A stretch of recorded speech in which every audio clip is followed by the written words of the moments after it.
நாளுக்கொரு நல்ல பங்கு. யாத்ராகமத்திலிருந்து தின தியானங்கள். ஏப்ரல் 15. யாத்ராகமம் 2ஆம் அதிகாரம் 23 முதல் 25 வரை உள்ள வசனங்கள். பொய்த்து போகாத வாக்குறுதிகள்.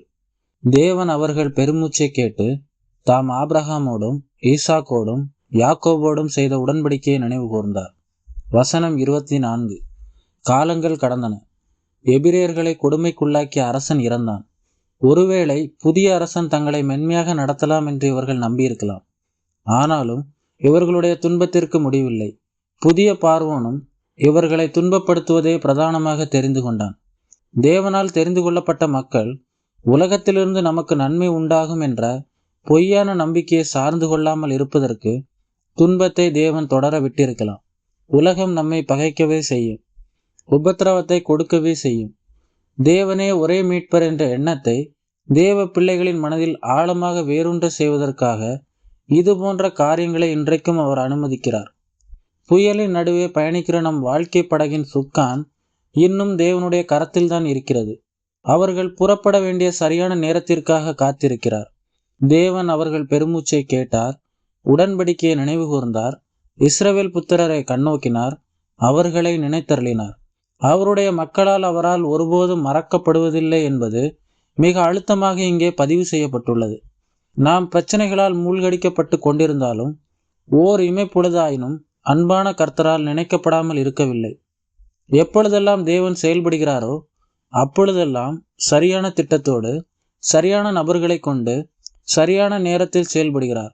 ஆம், அவர்களுடைய விடுதலையின் நாளுக்காக அவருடைய தாசனாகிய மோசேயை அவர் ஆயத்தம் செய்து கொண்டிருக்கிறார்.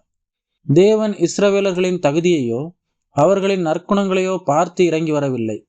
மனிதனிடம் பார்க்க எந்த நன்மையும் இல்லாத போது தேவன் தம்முடைய சொந்த உடன்படிக்கையை நோக்கினார்.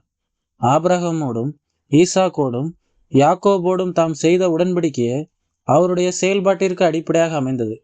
இதுவே மெய்யான கிருபை. நம்முடைய தேவன் உடன்படிக்கையின் தேவன்.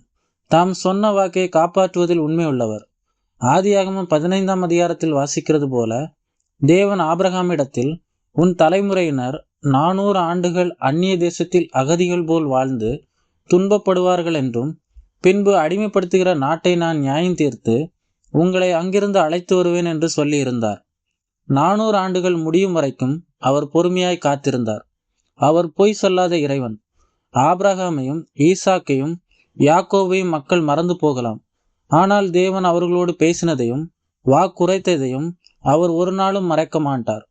புதிய ஏற்பாடு விசுவாசிகளாக நமக்கு இதை காட்டிலும் மேலான வாக்குறுதிகள் கர்த்தரால் அளிக்கப்பட்டுள்ளன. அவருடைய வாக்குறுதிகள் அனைத்தும் கிறிஸ்துவுக்குள் ஆம் என்றும் ஆமென் என்றும் சொல்லப்பட்டுள்ளன.